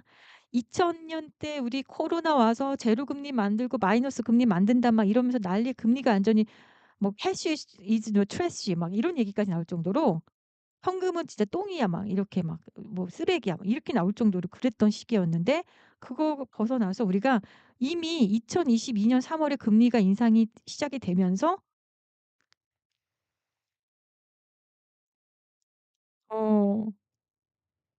2022년 3월 월에 금리 인상 시작했어요 그때. 기억나시죠? 그리고 지금 2025 년하고도 지금이 9 월이에요. 근데 이 금리 인상을 언제까지 했느냐? 2023년 7 월까지 16 개월을 했습니다. 자 금리 인상하면 총상 17 개월에서 3년 정도 이어진다 그랬죠? 그러면 17 개월이니까 16 개월이니까 이번에 금리 인상이 그렇게 길진 않았어요. 그러면 2023년 7월 이후에는 금리가 더 추가적으로 상승은 안 했냐고요? 안 한 거예요. 어. 안 한 거고 금리 인상을 멈추고 평균 9.5 개월 이후에 금리 인하를 해요 또. 아 정말 저 오늘 이거 자료 좀 찾느라고 너무 힘들었어요. 금리 인하를 그러면 금리 인상을 하고 여기서 멈추고 나서 금리 인상 한 17 개에서 금리 인상을 한 3년 정도 한 다음에 그다음에 멈춰요. 금리를 인상하고 거기서 멈춰. 이 금리 인상을 멈추고 평균 9.5 개월 후에 금리 인하를 한다는 거야. 아 좀 어려워요? 금리 인상이 지금 멈췄어. 그다음에 9.5 개월 바로 금리 인하를 하진 않아요. 바로 금리 인하 안 해. 9.5 개월 후에 금리 인하를 한다고. 이게 얘기를 내가 좀 어렵게 썼나? 음. 그래서 금리 인하 예상 시점이 이때 2023년 7 월부터 금리 인상이 멈췄기 때문에 사실은 금리 인하 예상 시점이 9.5 개월 후면은 이 2024년 5월 이후여가 됐었어야 됐었어요. 어. 이해가십니까? 작년에 5 월에 이미 금리 인하가 됐어야 됐어요. 자, 무슨 얘기인지 이해가시죠? 근데 언제 금리 실질적으로 금리 인하 언제 됐어요? 작년에 9 월에 기억나요? 0.5 bp, 그러니까 기껏 나왔어요. 작년 9 월이 된 거예요. 그러니까 얼추 맞아떨어진 거예요. 통계 자료에 맞아떨어진 거예요. 자, 다시 한번 2023 월에 이번에 금리 인상 시작했고 2023년 7 월에 금리 인상 멈췄고 한 9 개월, 10 개월, 12 개월 후에 지금 한 그 5 월 이보다 좀 더 갔어요. 평균 9.5 보다 더 갔어. 사실은 9.5 개월이었으면 5월 달쯤, 작년 5월 달쯤 금리 인하를 해 줬어야 되는데 이놈의 연준에서 안 해줘 가지고 2024년 9 월에 됐으니까 9.5 개월이 아니라 좀 늦어졌죠. 한 12 개월, 12 개월 넘어갔네. 음. 그쵸. 12 개월, 14 개월 만에 이게 금리가 된 인하가 된 거예요. 그런데 지금 2024년 9월 이후에 여러분들 금리 인하 한번 하고 나서 또 지금 금리 인하가 됐어요. 원래 금리 인하할 때는 어떻게 한다고 그랬어요? 금리 인하? 금리 인하를 한번 하게 되면은 평균 9 개월 진행해요. 아 또 나중에 돌려보세요 여러분들. 금리 인하 기간은 또 평균 9 개월 동안 진행해. 그러니까 작년 9 월부터 금리 인하를 시작했으면은 9 개월 동안 금리 인하를 계속 했어야 되는 거야. 원래 그랬어요. 그게 미국이었어요. 지금까지의 통계적으로는 지금까지. 자, 이게 이해가 가시는가요? 여러분들? 원래는 작년 9 월에 부터 해고 9 개월 동안이니까 지금 금리를 인하를 종료를 했어야 돼. 인하 빨리 하고. 자, 이해 가시는 분들 1번 눌러 봐 주세요. 내가 하고 싶은 얘기는 지금 이미 지금 2025년 9 월이니까 금리 인하를 다 맞추고 금리 인하를 계속 해 가지고 금리 인하 다 맞추고 지금은 약간 금리 인하를 종료하고 오히려 금리 약간 경기가 회복돼야 되는 구간이어야 되는 거예요. 근데 지금 왜 금리 인하를 그럼 왜 못 했어요? 이때 해 놓고 멈췄잖아. 그런 적이 없었는데 멈췄잖아요. 뭐 트럼프가 맨날 난리잖아. 파월 욕하고. 왜 그래요? 그놈의 금리 인하가 왜 멈췄냐? 물가 목표제 2% 때문이죠. 물가가 너무 높으니까 '금리를 못 낮추겠다.' 이거 아니에요. 근데 이 물가가 올라가는 데는요 여러 가지 요인이 있어요. 그죠? 지금 되게 심플하지가 않아요. 그 옛날보다 더 심플하지가 않아요. 여기 전쟁 여파도 있고요. 전쟁이 여태까지 끝나지 않고요. 러우 전쟁 또 이스라엘과 이쪽 하마스 전쟁 이란 전쟁이 있고요. 미국도 계속 이스라엘 지원하려고 돈 나가고요. 게다가 관세 전쟁이 일으키면서 물가에 대해 좀 복잡해진 거예요 어쨌든. 물가가 복잡해졌어요. 2% 맞추기가 이게 쉽지가 않은 건 거예요. 자, 연준과 파월의 2% 물가 목표는 그럼 어디서 나온 겁니까 이거는? 미국 물가에서 가장 큰 비중을 차지하는 건 주거비죠. 서비스 부분이고. 그중에서도 주거비가 압도적이에요. 주거비가 압도적인 거 결국에는 결국에는 경기가 둔화되잖아요. 물가가 높아서 경기가 둔화되고 고용이 둔화돼. 지금 고용 둔화됐죠. 지금이 그 시점이잖아. 오늘 발표된 게 고용이 지금 굉장히 큰일 났다며 고용이. 고용이 엄청나게 큰일 났다며 지금. 지금 이 상태예요. 그러면 실업률이 증가한다. 이게 돼 가지고 다 부러진 다음에 비로소 인플레이션이 하락하는 거라는 거거든요. 이걸 기다리는 건 거예요. 그러니까 미국의 물 물 2% 물가가 목표에 도달하려면 고용이 둔화가 되고 실업이 증가하면서 사람들이요 인제 구매력이 약해지고 그러면은 인제 구매력이 약해지면 당연히 인플레이션이 인제 하락하고 물가가 약해지면서 그때 인제 물가 목표가 달성이 된다 이건데 그러니까 우리가 개인 소비 지출 PCE 지표 맨날 근원 물가 CPI 신규 고용 실업률에 민감한 이유가 이것 때문이란 말이에요. 그런데 지금 이거를 인플레이션 하락에 이거에 맞추다가 아무것도 못 하겠다 하는 게 지금 누구 트럼프의 입장인 거고 파월은 이거를 맞춰야겠다 이랬던 거 아닙니까? 어쨌든 미국에선 고용 쇼크가 나왔어요. 그래서 인제 금리 인하를 안 하면 안 될 것 같은 지금 상황이 지금 됐단 말이에요. 하루가 고용 쇼크가 22,000 명이 어 늘어났어요. 근데 이 22,000명 늘 22,000명 증가에 그쳤다는 거죠. 그게 인제 예상치보다 작았다는 거예요. 금리 인하 기대가 커졌다. 실업률이 4.2에서 4.3 으로 인제 상승했고 6월 이후 고용 시장 냉각 지속이 됐다. 그러니까 연준의 9월 금리 인하가 기대 강화하다. 거의 B컷 가능성 얘기도 지금 나오고 있는 상황이거든요, B컷까지. 0.5 bp. 뚜렷해지는 미국 고용의 둔화 조짐에는요. 당연히 비농업 부분의 고용 추이가 지금 계속 촥촥촥 떨어지고 있어. 2.2 2만 올라가는데 그쳤으니까 이거는 계속 하락하는 추세인 거이잖아요.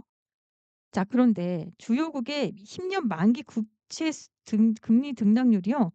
수익률이 아니에요. 이거 착각하면 안 돼요. 수익률이 아니에요. 수익률 아니고 수익률이 증가한 국채 수익률 증가폭이에요, 증가폭이. 지금 어디가 지금 제일 높습니까? 일본은 지금요. 국채 수익률을 오히려 금리를 상승시켰대요. 남들 금리 인하한다는데 금리를 상승시키겠대요.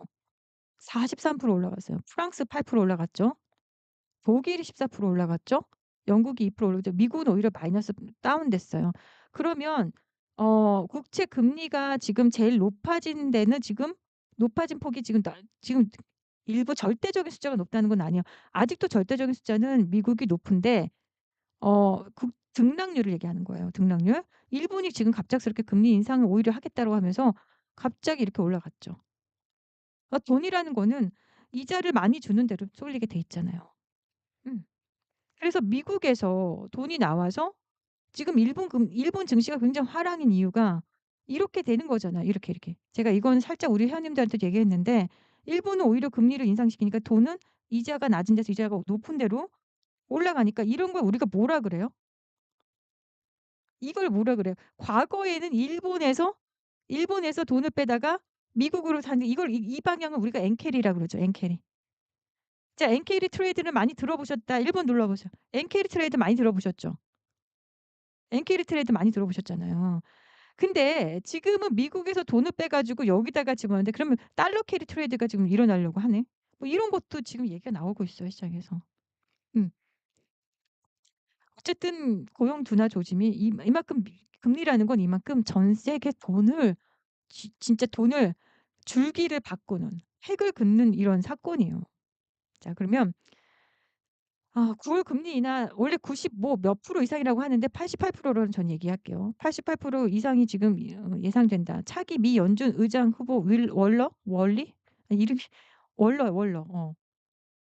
노동시장 한번 나빠지면 매우 빠르게 악화되고 3 에서 6달 금리 내릴 때 아까 전에 금리 한번 내리면 원래 9 개월 동안 내린다 그랬죠. 근데 우리 작년에 2024년 9 월에 금리 한번 내리고 나서 멈췄잖아요. 근데 3 에서 6달 동안 금리를 내린다고 해요. 연준 여전히 독립죠. 그래서 파월이 금리를 인하를 시사를 했어요. 정책에 대한 기조가 변경을 고려했는데 아마 이 사람 이번에 마지막이라고 하죠. 그러면서 누가 되냐 뭐 이 사람은 뭐 트럼프의 남자라고 해요. 트럼프의 남자, 왕의 남자. 이 사람이 될 가능성이 있다라고 하는데 이 사람은 3 에서 여덟 6달 동안 금리를 계속 쭉 내릴 거라는 이야기를 하고 있습니다. 그래서 9 월에는요. "비컷 가능도 할 수도 있겠다."라는 게 이야기예요. 실업률이 오른다면 여러분들 그전에 고용 시장이 꺾이고 그다음에 실업률이 꺾이면 여러분들 어떻게 되는 줄 알아요? 실업률이 증가한다. 실업률이 오른다. 고용이 꺾이고 실업률 증가하면 뭐라 그러는지 알아요? 이게 약간 경기 침체 시그널이라고 보는 사람들이 많아요. 이 경제 시장에서는. '경기 침체로 가는 것이 아닌가.' 그니까 아까 전에 제가 얘기했죠. 금리 인상을 하고 14 번의 금리 인상을 했고 11 번은 경기 침체로 갔어요. 그럼 나머지 3 번은요. 연착륙한 거예요. 잘한 거예요. 스무스하게 넘어간 거예요. 이번에도 금리 인상하고 스무스하게 넘어가기를 바라는 모든 경제에 모두가 바라나? 안 바라는 사람도 있을 거예요. 예. 부러졌으면 좋겠다는 사람도 있을 거예요, 돈 많은 사람들은요. 그러니까 연착륙으로 가는 것보다는 침체로 가는 확률이 많았기 때문에 다들 침체에 대한 이야기가 지금 오늘 나와서 미국 시장이 올랐다가 막 급등할 금리 인하에 아주 이제 유동성 공급이야. 아싸 또 리스크 온. 안전 자산이 아니라 위험 자산이 불 켜졌어. 위험 자산으로 지금 와. 뭔가 이렇게 하면서 올라가다가 갑자기 확 꺾인 게 근데 경기 침체라며 그 끝이. 이렇게 되면서 약간 내려왔어요. 그런데 제가 얘기했지만 미국 시장의 오늘 하락폭이 빅스 지수를 제가 보는 빅스 지수 volatility index라고 하는 이 변동성 공포 지수가 아직도요 18 밑에 있다고 그랬잖아요. 그래서 내가 공포스러울 정도는 아니니까 너무 걱정하지 말자. 그 얘기를 하고 싶어서 이렇게 오랫동안 시간이 왔네요. 그래서 어쨌든 미국 증시가 사상 최고치를 쳤어 오늘. 밤사이 사상 최고치가 나왔다가요. 하락 반전을 하게 된 거죠. 우려가 나온 거죠. 엔비디아 4% 내리고 브로드컴 10% 오른 거는 바로 오픈 AI 때문이죠. 오픈 AI가 자체 칩을 생산을 하겠대요. 엔비디아 의존도 낮추고 브로드컴에 아마 하고 협약해 가지고 합작해서 자체 칩을 만들겠다. 9월 빅컷보다 경기 침체 우려에 지금 더 반응해 가지고 막판에 내린 거예요, 중간에. 그래서 미국 하락 반전으로 끝났는데 제가 말씀드렸죠. 일단 빅스 지수가 뭐 공포스러우려면은 이 미국 이게 공포스러운 것 같았으면 18 넘고 한 20 몇으로 끝났으면 내가 공포스럽다 하겠는데 그건 아니라는 거지. 자, 여러분들 이해 가십니까? 그래서 뭐 그렇게 끝났지만 '나쁘진 않다.' 뭐 이렇게 생각을 할 수 있을 것 같아요. 그래서 자, 중요한 거는 금리 인하의 수혜 섹터. 우리 지금 금리 인하 수혜 섹터를 보면 일단 인하가 간다. 금리가 인하를 간다. 금리 인하가 간다. 그러면 금리 인하 간다. 그럼 수혜 섹터가 딱 이럴 때 성장주 아니겠습니까? 금리 인하 시기엔 성장주지 뭐 뭐니 뭐니 해도. 뭐니 뭐니 해도 성장주죠. 금리를 인하한다는 건 비용에 대해서 절감을 한다는 거. 성장주. 돈을 빌린 사람들한테는 비용이 감소되는, 그래서 성장을 할 수 있는 어떤 마진율이 높아질 수 있는, 네, OPM이 늘어날 수 있는 그런 좋은 상황이 되니까 우리 성장주를 가야 돼. 성장주의 대표적인 게 뭐 IT, 빅테크, AI, 바이오 헬스케어이고요. 금융주도 뭐 어쨌든 예대 마진이라는 게 있잖아요. 예대 마진이라는 게 있어서 뭐 근데 밤사이 미국의 금융주들은 내렸어요. 우리하고는 쪼끔 달라요. 약간 다른 게 있는데 어쨌든 우리나라 지금 이야기예요. 그 부동산 리츠. 자금도 조달 비용이 감소되고 배당 매력이 상승하니까 부동산 리츠, 요즘에 리츠주 종목들이 좀 들썩들썩여요. 뭐 자동차에서도 특히 뭐 소비자, 할부, 원래 자동차는 원래 파이낸싱이잖아요. 자동차를 현금을 일시불로 주고 산 사람은 없잖아요. 파이낸싱이라서 자동차를 그동안 구매 못 했던 사람들 금리가 낮아지면 어쨌든 월 할부율이 낮아지니까, 할부금이 낮아지니까 자동차도 좀 생각이 나름이죠. 그다음에 소비재 미디어, 소비 심리가 회복될 수 있다. 경기 민감형 섹터가 수혜다. 뭐 이런 거 얘기 나올 수 있는데 지금 우리 시장에서 보니까 뭐 반도체도 굉장히 지금 들썩들썩이지만 바이오 헬스케어가 지금 최고인 것 같아요. 바이오 헬스케어가. 그래서 바이오 헬스케어 중에서도요. 여러분들 요즘에 한 며칠간 중반부터 해 가지고 오늘 올 초부 화요일 수요일부터 해서 또 그 바이오 섹터가 막 마구마구 쳐올랐는데 그중에서도 뭐가 비만 치료 관련주들이요. 막 관련주들이 완전히 뭐 울트라 급등해요. 근데 비만 치료제만 오른 건 아니에요. 에이비엘 바이오, 제가 하반기에 제일 좋은 어 딱 하나 꼽으라고 탑픽주 제약 바이오 꼽으라고 무조건 에이비엘 바이오라고 인제 말씀을 드려서 우리 회원님들은 그렇게 알고 계시는데 에이비엘 바이오 같은 경우는 비만 치료제 쪽하고는 아니거든요. 근데 그 종목도 오르고 지금 다 오르고 있는 거예요, 바이오 헬스케어가. 자, 그럼 바이오 헬스케어예요. 자, 여러분들 이게 되게 굉장히 중요한 저희 인사이트가 또 나옵니다. 왜 이렇게 오르냐 바이오 헬스케어. 이게 지금 ETF인데요. ETF 이름이에요. ETF 이름이 일명 코액트. 코액트는 어디서 발행하는 거냐면 삼성증권에서 발행하는 ETF요. 삼성증권에서 발행하는 액티브 펀드예요. 액티브. 액티브라는 거는 무조건 초과 수익이에요. 닥도라고 초과 수익. 그러니까 ETF에서 액티브 애들을 많이 봐야 되는데 거 구성 종목 첫 번째가 에비에바예요. 지금 구성 비중이 12%, 알테오젠이 10%, 리가캠 9%, 삼성바이오로직. 몸집이 더 큰데 에비에보다 몸집이 더 큰 삼성 훨씬 월등히 큰데 7.2 밖에 안 돼요. 셀트리온 6 밖에 안 돼요. 에스티파, 하마리서치, 유한양행, 한미약품, 대웅제, 올릭스 이런 종목들이 여기 있잖아요 지금. 지금 올릭스 이런 종목들. 올릭스가 3.6. 지금 이 범인이, 그러니까 지금 코액트, 바이오헬스케어 여기 안에 들어가 있는 구성 종목을 잘 보셔야 된다는 얘기예요. 얘네들이 여러분들 지금 약간 시장에서 주도할 수 있는 바이오 섹터를 에이프릴 바이오, D&D 파마텍 또 조금씩이라도 구성 비중이 크지 않아도 조금씩 다 들어가 있지요. 그렇죠. 여기도 보면 인벤티지 랩도 있고 밑에 GI 이노베이션 이런 것도 있네요. 휴원스 글로벌, 휴메딕스 이런 것도 있네요. 자, 여러분들 그래서 이 얘기를 해 드리고 싶어서 지금까지, 그러니까 우리 시장에서는 바이오가 지금 굉장히 큰 수혜 준 것 같아요. 물론 물론 IT도 굉장히 큰 수혜가 되지만 일단 바이오 먼저 보자. 근데 이미 많이 올라갔죠. 그래서 올라가지 않은 종목들이 또 있어요. 그 종목들을 여러분들 제가 어 많이들 소개를 해 드릴 생각이 있습니다. 근데 금리 인하의 최대 수혜는 혹시 ETF 금 아닌가? 그리고 실물 자산 금 아닌가? 뭐 이렇게 보는 거예요. 금리 인하 최대 수혜는 결국에는 주식이고 뭐고 지금 혹시나 이번 금리 인하, 이번 금리 인하, 이번 이 앞에 '이번 금리 인하 최대 수혜주는 금이 아닐까?'라는 생각을 해 보면서 이 공감 일정을 여기까지 합니다. 자, 여러분들 오늘 어땠어요? 내용이 유익하고 재밌었나요? 야, 유익하고 재밌었다고 하시면 진짜 좋아요를 한번 눌러 주시고, 또 구독 안 하신 분들은 구독 신청을 좀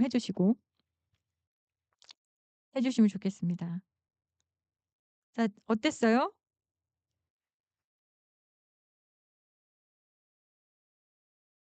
경제 지표 관련해서 제가 통찰력이 상당하다고요? 아. 음. 뭐 통찰력이라기보다는요. 음 주식 잘해야 되니까. 주식 잘하고 싶으니깐요. 제가 이런 뷰를 가지고 있고 내가 또 올바로 내가 시장을 읽어낼 줄 알아야 어 여러분들한테 올바른 가이드를 할 거 아니에요. 약간 부담이 늘 있지요. 열심히 공부를 해야 되는 거고, 통찰력은 내가 너무 주식을 좋아하고 사랑해서 생기는 것 같아요. 혹시 내가 남들이 보지 않은 어떤 통찰력을 갖고 있다면 애정이 너무 센 거죠. 여러분들도 그럴 거예요. 무엇인가 그게 사람이 되었든 물건이 되었든 뭐였든 너무 애정을 쏟으면 거기에 대해서 나도 모르게 너무 깊게 들어가게 되잖아요. 네. 깊게 들어가게 되잖아요. 나도 모르게 깊숙하게 들어가려면 그걸 사랑하고 좋아해야 되는데 내가 아직은요, 이놈의 주식이 뭔지 사랑해요. 이 주식이 좋아요. 이게 나도 인제 주식이 좀 징글징글하고 싫었으면 좋겠거든요. 근데 여전히 그렇게 오랫동안 버는데 아직도 질리지 않고 아직도 좋아요. 그게 문제예요. 그러니까 그 애정에서 나오는 게 아닌가. 네, 깊이는 그런 것 같아요. 자, 그리고 센 주식으로 들어가겠습니다 이제. 자, 센 주식의 기본 공식은 항상 매집에서 시작하죠. 가장 센 주식은 매집이라고 했어요. 매집이 안 된 종목은요, 올라갈 수도 없고요. 올라가면 그냥 바로 꺾입니다. 그래서 탄탄하게 매집이 되어야 된다.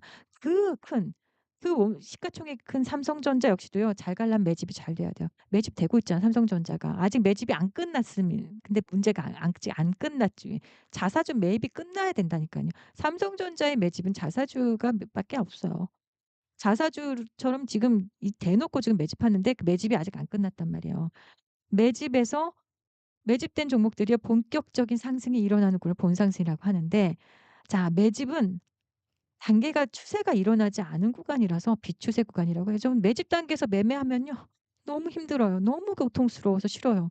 저는 본상승에서 매매하는 게 차라리 낫습니다. 물려도 본상승이에요. 이게 나아요. 상승 추세로 앞으로서 바뀐 상태가 좋아요. 근데 좀 우리가 인사이트를 좀 더 발동하고 뭔가 예측 능력을 좀 키운다면 본상승 초입 구간도 우리가 볼 수가 있거든요. 그래서 요 매집 단계 말고 본상승 초입에서 매수를 시작하는 것도 굉장히 좋아요. 그래서 본상승까지 가는데 뭐 천천히 올라가서 수급과 지표가 같이 인제 보강이 되면서 올라갈 거 아니에요. 그 상태에서 본상승 갈 때 돌파형이 나오는 경우가 있죠. 돌파는 완전 진짜 막 거래대금 거래량 팡팡 터지면서 가는 경우. 네. 그 경우가 있고요. 근데 이렇게 내가 갔는데 어쨌든 본상승에 돌파든 뭐든 올라갔어요. 본상승 갔는데 본상승에서 주가가 계속 이렇게 해서 10 배를 가는 10 배가 가는 종목이요. 그냥 이렇게 가요? 아유, 여러분들 이렇게 가죠. 이렇게, 이렇게, 이렇게.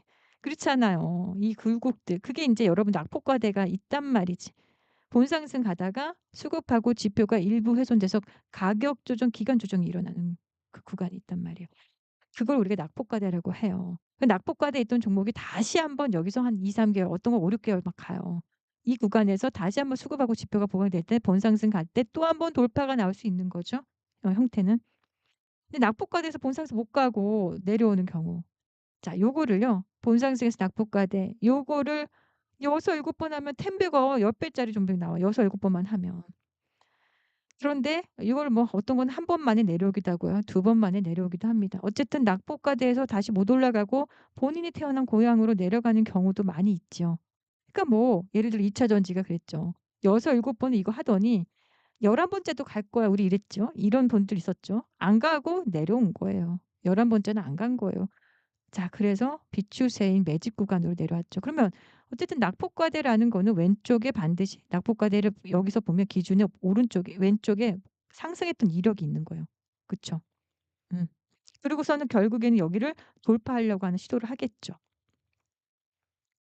자 그렇다면 이번 주 센 주식 네 종목은요.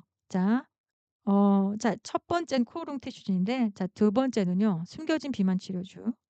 그다음에 세 번째는 의료 AI 탑픽주를 제가 하나 드릴 거예요. 그 자사주 소각하고 저평가 이것도 너무너무너무 좋아요. 이제 이 네 가지 중에서 제가 코오롱 티슈즈는 여러분들에게 밝혀 드립니다. 자 코오롱 티슈즈는 그럼 여러분도 어디에서 제가 드린 거예요? 찾아보세요. 지금 공부를 하셨으니까 본상승 초입일까요? 돌파일까요? 낙폭과대일까요? 여러분들 어디서 드리는 거예요? 자 한번 여러분들 같이 한번 볼까요? 차트를? 자 여기 코오롱 티슈즈 한번 보겠습니다. 오랜만이죠. 인보사. 관절, 골, 연골. 이 종목은 여러분들 어떤 느낌이 들어요? 자 한번 맞춰 보세요. 여기 그냥 뭐 본상승 낙폭과대 뭐 돌파 뭐 어디가 여러분들 이게 어느 것에서 여러분들 볼 것 같아요? 왠지 모르게 여기 코오롱 티슈즈는 왼쪽에 상승했던 본상승 이력이 있네. 여기를 고점을 봤을 때 여기가 낙폭과대하고 한번 살짝 올랐다가 다시 한번 플랫폼 만들고 다시 한번 상승할 것 같은 여기 쏠 것 같은 나중에 인제 여기가 여기서 오르다 보면 결국엔 여기를 한번 돌파 시도도 할 수 있고 돌파 못하면 또 떨어지겠고. 이게 보이죠? 그렇다면 여러분들 이거는 낙폭 과대 구간이라고 볼 수 있습니다. 이해 가시죠? 코오롱 티슈즈. 자 이해 가시죠? 자 오늘 어쨌든 첫 번째 종목 코오롱 티슈진이에요. 자 제가 여러분들에게 오늘 센 주식 네 종목은 코오롱 티슈즈는 오픈을 해 드리고 숨겨진 비만 치료 제가 있고요. 의료 AI 탑픽주가 있고 이쪽 제약 바이오네요. 그쵸. 자사주 소각 저평가 종목이 있습니다. 코오롱 티슈진 얘기를 했고 그래서 나머지 세 종목은 정말 미안한데 우리 회사에서 이거를 운영을 하라고 하니까 원래 제 성격 같아서 네 가지 종목을 다 무료로 오픈해 드린 사람이잖아요. 근데 회사에서 어쨌든 월 이거 뭐 멤버십 이런 거를 하라고 합니다. 그래서 월 멤버십 하면 센 주식 네 종목 구효이제 지금 되어 있어요. 지금 가서 보시면 돼요. 아까 전에 비만 관련주, 그다음에 의료 AI주, 또 자사주 소각에다가 저평가 관련주 하나 있다 그랬죠. 그거. 그다음에 종가 베팅 맛보기가 주일에 해 드려요. 매주 금요일 날 종가 베팅을 제가 이건 드리거든요. 근데 종가 베팅을 매주 한 번씩 하면 한 달이면 4 번이죠. 센 주식 네 종목은 또 매주 또 하면 16 종목이고요. 그리고 또 저 회원이 이제 제 회원이 직접 내시려면 지금 가격이 다 인상이 돼서 비싸잖아요. 그래서 1 0원 쿠폰 할인 쿠폰이 나와요. 그러니까 정회원이 진짜 강력 가입하고 싶다 하시는 분들은 1 0원 할인받아서 가입할 수 있는 이 기프까지 드리는 거예요. 이 혜택을 다 드리는 거예요. 그래서 3490에 4559 번이거든요. 여러분들 요거는 02 3490에 4559번 그리고 여러분들 돈 버는 두뇌 ARS 번호인데 가입을 해 주시면 되고 저 돈 버는 두뇌 혹시 보신 적 있으십니까? 또 이거 얘기 안 할 수가 없네. 제가 지금 또 프로젝트를 시작한 게 있어요. 프로젝트 시작한 게 있어요. 자 여러분들 진짜 정말 돈을 벌 수 있는 두뇌를 만들어 드리기 위해서 제가 요거 여러분들 지금 강의를 지금 8개 강의를 할 건데 사고력 캠프를 만들었어요. 이거 강의 한번 가서 직접 보세요. 강의를 한번 직접 까지 보시면 올 수 너무 좋아요. 이거 있을까요? 최대한 지금 앵커하고 정말 제가 많이 8개 받았어요. 강의를 두 하는데 번째입니다. 그동안 자, 여러분들이 매수 못 후 봤던 계속 내용입니다. 하락만 사고력 하는데 주식으로 사고력 캠프를 만든 거예요. 주식의 사고력 캠프요. 주식으로 여러분들 돈을 벌 수 있는 사고력을 여러분들 알려드립니다. 그래서 이거는 매주 목요일 날 본방이 그러니까 제가 오늘 녹화를 찍고 지난주에 그래서 제가 이 방송을 좀 밤에 했잖아요. 일요일 날 밤에 했잖아요. 녹화하는 날이어서 토요일 날에. 다음 주 토요일 날도 제가 이 시간에 못 해요. 녹화를 찍으러 가야 되기 때문에 8강 한 번 갈 때마다 2 강씩 찍는데 정말 멋있는 강의가 될 겁니다. 돈 버는 두뇌 만들기. 진짜 이거를 들으면 1강 들으신 분들도 이미 이제는 주식이 보인다 합니다. 여기서 너무너무 재밌는 이야기가 나오는 게 뭐냐면 여기 보세요.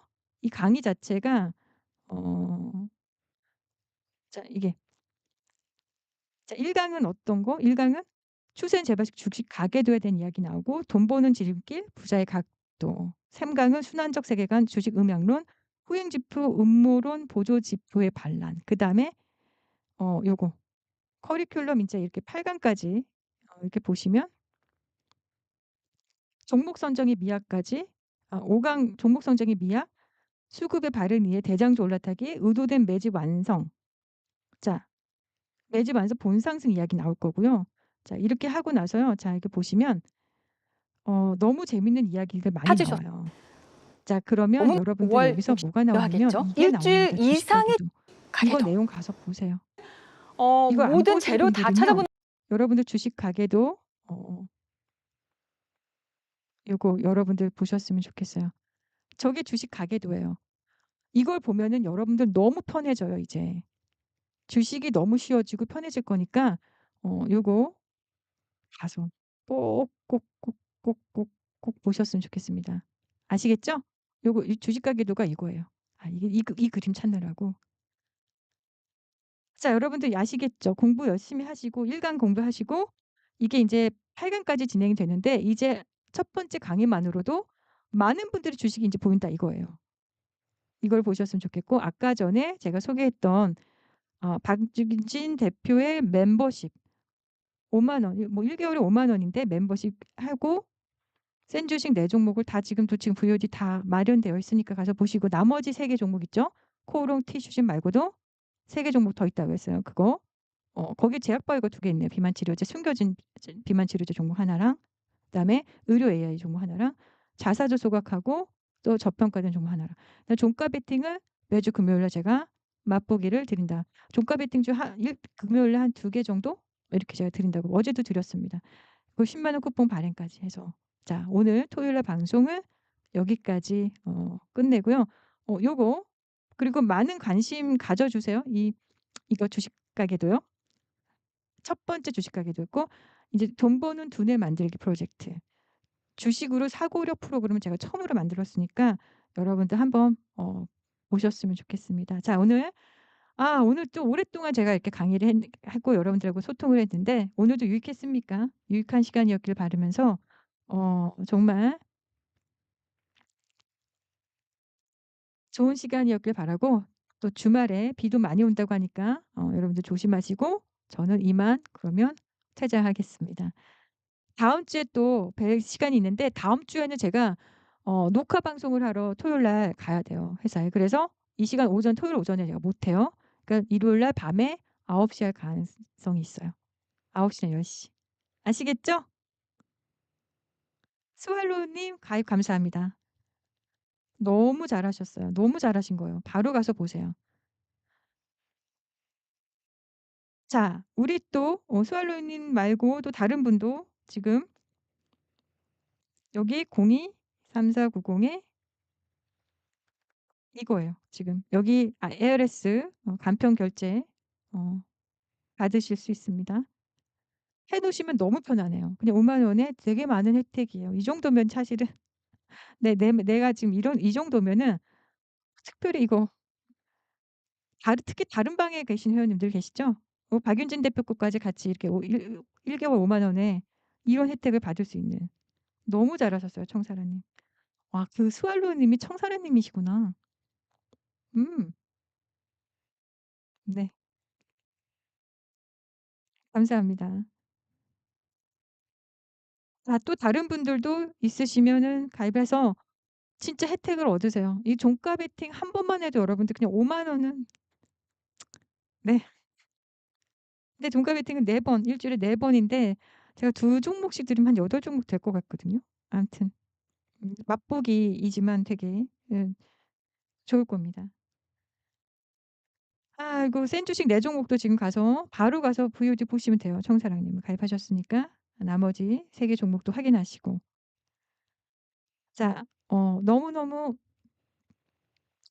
편안한 시간. 저도 빨리 인제 그 8개 강의가 끝나고 토요일 저의 온전한 저의 시간, 토요일 날에 여러분들하고 만나는 내 구독자님과 만나는 온전한 시간이길 바라요. 지금 약간 뭔가 이렇게 스케줄이 쪼끔 바빠져 가지고 그렇긴 한데 여러분들 박윤희 대표가 시간 뭐 쪼끔 늦어지거나 이래도 이해해 주실 거죠, 당분간은? 너무너무 감사드리고 오늘 편안한 주말들 되시고 다음 시간에 또 음 뵙기로 하겠습니다. 자 여러분들 그럼 저는 이만 마칠게요. 떠날게요. 여러분들도 들어가셔서 맛있는 점심 드시고 편안한 주말 되시길 바랍니다. 자 그럼 저는 여기까지 하겠습니다. 다음 주에 뵐게요. 감사합니다. 빠이. 빠이. 이거 내가 우리 애들한테 하는 건데. 감사합니다.